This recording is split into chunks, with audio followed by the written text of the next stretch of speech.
rencana pemusnahan barang bukti narkotika jenis sabu hasil pengungkapan Polres Bukit Tinggi yang dihadiri oleh Saksi Teddy Minahasa Putra beserta para pejabat utama Polda Sumatera Barat yang dilaksanakan di halaman parkir Polres Bukit Tinggi. Adapun dari jumlah barang bukti narkotika jenis sabu seberat 41,4 kg tersebut yang dilakukan pemusnahan sebanyak 35 kg. Bahwa pada tanggal 16 Juni 2022 sekira pukul 8.35 WIB, terdakwa mengirimkan video pelaksanaan pemusnahan barang bukti narkotika jenis sabu melalui pesan aplikasi WhatsApp kepada Saksi Teddy Minahasa Putra. Lalu Saksi Teddy Minahasa Putra menanyakan apakah hal tersebut merupakan berita bagus atau miring. Kemudian terdakwa menjawab pertanyaan Saksi Teddy Minahasa Putra bahwasanya terkait video tersebut merupakan berita yang sangat bagus. Bahwa pada tanggal 23 Juni 2022 sekira pukul 14 WIB, Saksi Teddy Minahasa Putra mengirimkan nomor handphone atas nama Anita Cepu melalui pesan aplikasi WhatsApp kepada terdakwa. Bahwa terdakwa mengirimkan pesan melalui aplikasi WhatsApp kepada Saksi Teddy Minahasa Putra terkait sulitnya menghubungi Saksi Linda Pujastuti alias Anita pada nomor handphone yang Saksi Teddy Minahasa Putra pernah berikan kepada terdakwa. Dan untuk meyakinkan Saksi Teddy Minahasa Putra, maka terdakwa mengirimkan video dan tangkapan layar pada saat berupaya menelpon Saksi Linda Pujastuti alias Anita. Selanjutnya Saksi Teddy Minahasa Putra mengatakan kepada terdakwa bahwa nomor Saksi Linda Pujastuti alias Anita tersebut bisa dihubungi dan meminta agar terdakwa mengirim pesan melalui aplikasi WhatsApp terlebih dahulu. Bahwa pada tanggal 1 Agustus 2022 sekira pukul 15.24 WIB, terdakwa mengirimkan pesan melalui aplikasi WhatsApp kepada Saksi Teddy Minahasa Putra yang pada pokoknya melaporkan akan rencana terdakwa untuk membawa narkotika jenis sabu 5.000 gram untuk diserahkan kepada Saksi Linda Pujastuti alias Anita di Jakarta. Dan selain itu terdakwa juga melaporkan kepada Saksi Teddy Minahasa Putra perihal rencana dirinya bersama Saksi Syukur yang hendak menghadap Saksi Teddy Minahasa Putra sebelum berangkat ke Jakarta. Kemudian atas rencana-rencana tersebut Saksi Teddy Minahasa Putra mempersilahkan terdakwa untuk melaksanakannya.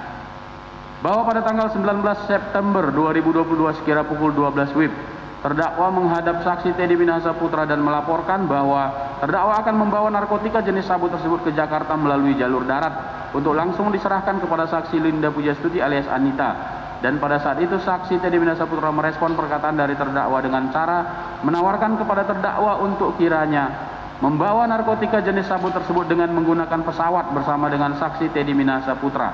Namun saksi menyampaikan bahwa hal tersebut akan sangat beresiko dampaknya. Pada tanggal 21 September 2022, sekira pukul 14.27 WIB, terdakwa mengirimkan pesan melalui aplikasi WhatsApp kepada Saksi Teddy Minahasa Putra yang pada pokoknya melaporkan kepada Saksi Teddy Minahasa Putra bahwa terdakwa akan berangkat ke Jakarta pada subuh keesokan harinya. Lalu pesan melalui aplikasi WhatsApp tersebut dibalas oleh Saksi Teddy Minahasa Putra yang pada pokoknya menyampaikan pesan kepada terdakwa agar berhati-hati di jalan. Bahwa pada tanggal 12 September 2022 sekira pukul 4.30 WIB, terdakwa bersama dengan Saksi Syamsul Marib berangkat dari Kota Padang menuju Jakarta dengan menggunakan satu unit mobil Suzuki Jimny warna kuning stabilo nomor polisi D371MNY milik terdakwa sambil membawa narkotika jenis sabu yang telah mereka masukkan ke dalam kardus berwarna coklat. Lalu mereka letakkan kardus berwarna coklat tersebut di mobil bagian belakang. Bahwa pada tanggal 24 September 2022 sekira pukul 6 WIB, setibanya terdakwa bersama dengan Saksi Syamsul Marib di rest area Karangtengah, Tol Tangerang, Jakarta. Kemudian terdakwa berpisah dengan Saksi Syamsul Marib. Sementara untuk narkotika jenis sabu seberat 5.000 gram dipindahkan oleh Saksi Syamsul Marib dari mobil Suzuki Jimny warna kuning stabilo milik terdakwa ke dalam mobil Toyota Sienta warna merah nomor polisi B2266SZF milik Saksi Syamsul Marib yang sebelumnya sudah menunggu di rest area Karangtengah, Tol Tangerang, Jakarta, yang kemudian oleh supir Saksi Syamsul Marib bernama Saksi Imron alias Yoyon. Setelah itu Saksi Syamsul Marib bersama dengan Saksi Imron alias Yoyon pergi menuju daerah Kebun Jeruk, Jakarta Barat dengan menggunakan mobil Toyota Sienta warna merah untuk menyerahkan narkotika jenis sabu tersebut kepada Saksi Linda Pujastuti alias Anita. Bahwa pada tanggal 24 September 2022 sekira pukul 12.35 WIB, terdakwa mengirim pesan melalui aplikasi WhatsApp kepada saksi Teddy Minahasa Putra yang pada pokoknya menginformasikan bahwa narkotika jenis sabu telah diterima langsung oleh saksi Linda Pujastuti alias Anita dan akan dibayarkan sebesar 400 juta rupiah per 1000 gram, namun dikurangi sebesar 50 juta rupiah untuk saksi Linda Pujastuti alias Anita, dan selain itu juga dikurangi lagi sebesar 50 juta rupiah untuk orang yang menyambungkan kepada pembeli, sehingga nantinya uang yang akan diterima dari hasil penjualan narkotika jenis sabu tersebut jumlahnya sebesar 300 juta rupiah. Bahwa saksi Teddy Minahasa Putra sempat tidak menyetujui skema penjualan narkotika jenis sabu tersebut dan menyuruh terdakwa untuk menarik kembali narkotika jenis sabu dari saksi Linda Pujastuti alias Anita. Akan tetapi terdakwa mengatakan kepada saksi Teddy Minahasa Putra bahwa satu bungkus plastik berisi narkotika jenis sabu seberat 1000 gram telah berhasil terjual dan tidak mungkin untuk ditarik kembali. Sementara sisa 4 bungkus plastik masing-masing berisi narkotika jenis sabu seberat 4000 gram masih dalam keadaan utuh. Kemudian setelah saksi Syamsul Marif menerima 4 bungkus plastik narkotika jenis sabu dan mengambil uang hasil penjualan narkotika jenis sabu sebesar 350 juta rupiah. Selanjutnya 4 bungkus plastik narkotika jenis sabu tersebut diserahkan oleh saksi Syamsul Marif kepada terdakwa. Sementara untuk uang hasil penjualan narkotika jenis sabu sebesar 350 juta rupiah yang diserahkan oleh saksi Syamsul Marif kepada terdakwa hanyalah sebesar 300 juta rupiah karena sisa uang sebesar 50 juta rupiah sebagai upah kurir yang telah mengantarkan narkotika jenis sabu tersebut. Bahwa pada tanggal 26 September 2022 terdakwa bersama dengan saksi Patullah Adiputra menukarkan uang hasil penjualan narkotika jenis sabu di Bank BCA Cibubur Arumdina dan di perusahaan penukaran mata uang asing dolar Asia Cibubur sebesar 300 juta rupiah. Yang kemudian setelah ditukarkan jumlah nominal uangnya berubah menjadi sebesar 27.300 Singapura dolar. Selanjutnya terdakwa akan menyerahkan kepada saksi Teddy Minahasa Putra. Lalu setelah terdakwa melaporkan melalui pesan aplikasi WhatsApp tersebut, saksi Teddy Minahasa Putra pun menyetujui. Pada tanggal 29 September 2022 sekira pukul 19 WIB, terdakwa dihubungi oleh saksi Arif Hadi Prabowo yang menyampaikan pesan dari saksi Teddy Minahasa Putra agar terdakwa datang berkunjung ke rumah saksi Teddy Minahasa Putra yang beralamat di Jalan M. Kahfi Jagakarsa, Jakarta Selatan. Kemudian sekira pukul 21 WIB, terdakwa tiba di rumah saksi Teddy Minahasa Putra. Selanjutnya terdakwa menyerahkan paper bag kecil yang di dalamnya berisi mata uang Singapura sejumlah 27.300 Singapura dolar kepada saksi Teddy Minahasa Putra dari hasil penjualan narkotika jenis sabu. Dan pada saat terdakwa bertemu dengan saksi Teddy Minahasa Putra di ruang tamu dalam rumahnya, saat itu saksi Teddy Minahasa Putra mengatakan bahwa seharusnya saksi Linda Pujastuti alias Anita hanya mendapatkan 10% dari harga 400 juta rupiah, bukan mendapatkan 100 juta rupiah. Selanjutnya terkait narkotika jenis sabu seberat 4.000 gram tersebut masih disimpan oleh terdakwa di rumah di Depok, Jawa Barat sesuai dengan arahan dari saksi Teddy Minahasa Putra. Bahwa pada tanggal 3 Oktober 2022, saksi Syamsul Marif diminta oleh terdakwa untuk menyerahkan kembali 2 bungkus plastik berisi narkotika jenis sabu dengan berat masing-masing kurang lebih 1000 gram kepada saksi Linda Pujastuti alias Anita yang sebelumnya disimpan di rumah terdakwa yang beralamat di Jalan Mandiri, Kota Depok, Jawa Barat. Selanjutnya saksi Syamsul Marif menyerahkan kembali 2 bungkus berisi narkotika jenis sabu dengan berat masing-masing kurang lebih 1000 gram langsung kepada saksi Linda Pujastuti alias Anita di rumahnya di Kedoya Selatan, Kebun Jeruk, Jakarta Barat. Yang kemudian oleh saksi Linda Pujastuti alias Anita 1 bungkus narkotika jenis sabu dengan berat kurang lebih 1000 gram diberikan kepada terdakwa untuk dijual kembali. Bahwa pada tanggal 5 Oktober 2022 sekira pukul 19 WITA, terdakwa menjemput saksi Teddy Minahasa Putra di Bandara Ngurah Rai Bali, dan pada saat itu terdakwa melaporkan kepada saksi Teddy Minahasa Putra bahwa narkotika jenis sabu seberat 2000 gram sudah diserahkan kepada saksi Linda Pujastuti alias Anita, dan saksi Linda Pujastuti alias Anita setuju bahwa untuk per kilogram narkotika jenis sabu harganya yaitu 360 juta rupiah. Selanjutnya saksi Teddy Minahasa Putra mengatakan berarti 720 juta ya mas, dan terdakwa menjawab siap jenderal. Lalu saksi Teddy Minahasa Putra menjawab, ya, sudah minggu depan saja.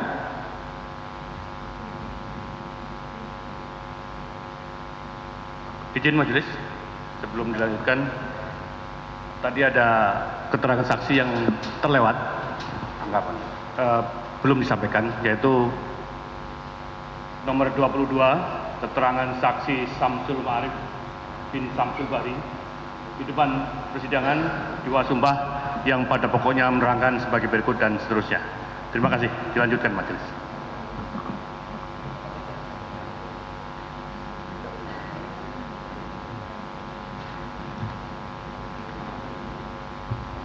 Izin kami lanjutkan yang mulia.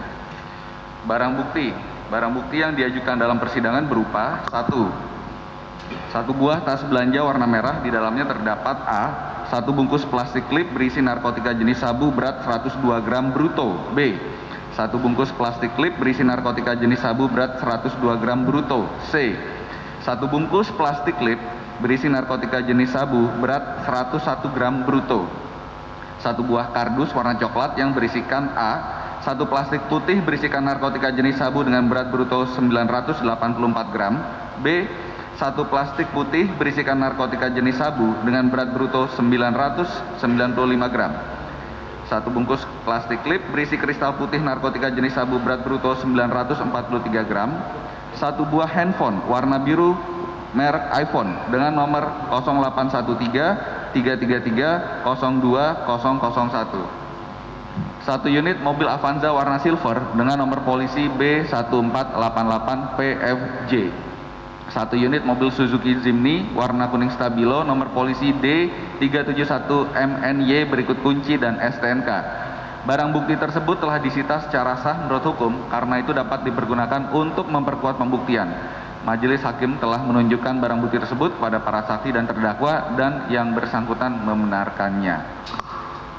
3 Romawi, analisa yuridis. Majelis hakim yang kami muliakan dan tim penasihat hukum yang kami hormati, bahwa berdasarkan fakta-fakta yang terungkap dalam persidangan sebagaimana yang telah kami uraikan di atas, maka sampailah kami kepada pembuktian unsur-unsur tindak pidana yang didakwakan kepada terdakwa yang kami susun dalam bentuk alternatif, yakni pertama, melanggar pasal 114 ayat 2 Undang-Undang RI nomor 35 tahun 2009 tentang narkotika junto pasal 55 ayat 1 KUH pidana, atau kedua, melanggar pasal 112 ayat 2 Undang-Undang RI nomor 35 tahun 2009 tentang narkotika junto pasal 55 ayat 1 KUH pidana.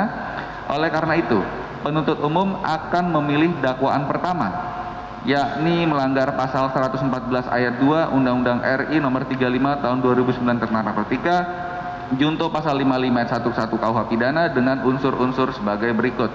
Pertama, setiap orang. Kedua, tanpa hak atau melawan hukum. Ketiga, menawarkan untuk dijual, menjual, membeli, menerima, menjadi perantara dalam jual beli, menukar atau menyerahkan. Keempat, narkotika golongan 1 bukan tanaman yang beratnya lebih dari 5 gram. Kelima, mereka yang melakukan, yang menyuruh melakukan, dan yang turut serta melakukan. Dilanjutkan oleh rekan kami mulai.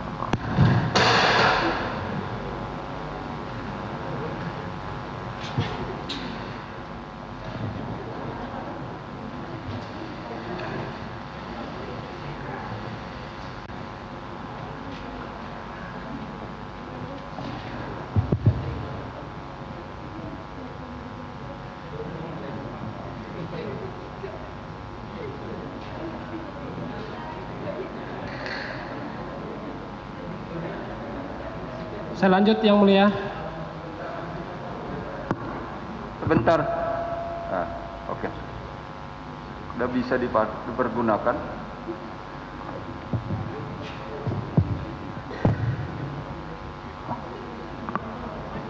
Silakan.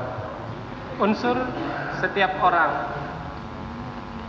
Bahwa yang dimaksud dengan unsur setiap orang dalam hukum pidana adalah setiap manusia, baik itu laki-laki ataupun wanita, tua atau muda, pejabat atau rakyat biasa, dan lain sebagainya, yang dapat dibebani dan memikul hak dan tanggung jawab sebagaimana subjek hukum yang cakap, sehingga perbuatan yang dilakukan tidak ada alasan pembenar maupun alasan pemaaf. Seorang akan dipertanggungjawabkan atau tindakan apabila tindakan seseorang tersebut bersifat melawan hukum dan tidak ada peniadaan sifat melawan hukum atau alasan pembenar dikatakan seseorang mampu bertanggung jawab bila mana pada umumnya a. keadaan jiwanya 1. tidak terganggu oleh penyakit terus-menerus atau sementara, 2. tidak cacat dalam pertumbuhan, 3. tidak terganggu karena terkejut, dengan perkataan lain dia dalam keadaan sadar. B. kemampuan jiwanya 1. dapat menginsafi hakikat dari tindakannya, 2. dapat menentukan kehendaknya atau tindakan tersebut apakah akan dilaksanakan atau tidak, 3. dapat mengetahui ketercelaan dari tindakan tersebut. Dalam buku Asas-asas Hukum Pidana di Indonesia dan penerapannya karangan E. Kayer, SH, dan Sianturi, halaman 250 sampai 251.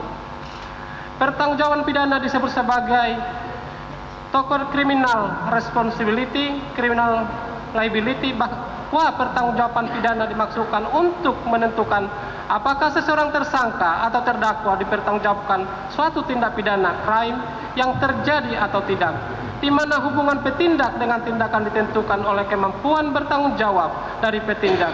Ia menginsafi hakikat dari tindakan yang akan dilakukannya, dapat mengetahui ketercelaan dari tindakannya, dan dapat menentukan apakah dilakukannya tindakan tersebut atau tidak. Untuk menentukan tersebut bukan sebagai akibat dorongan dari sesuatu yang jika demikian penentuan itu berada di luar kehendaknya sama sekali. Dengan perkataan lain, untuk mengambil penentuan itu bukan karena adanya pemaksaan baik dari luar maupun dari dalam dirinya, yang untuk mana akan terhapus kesalahannya, atau dengan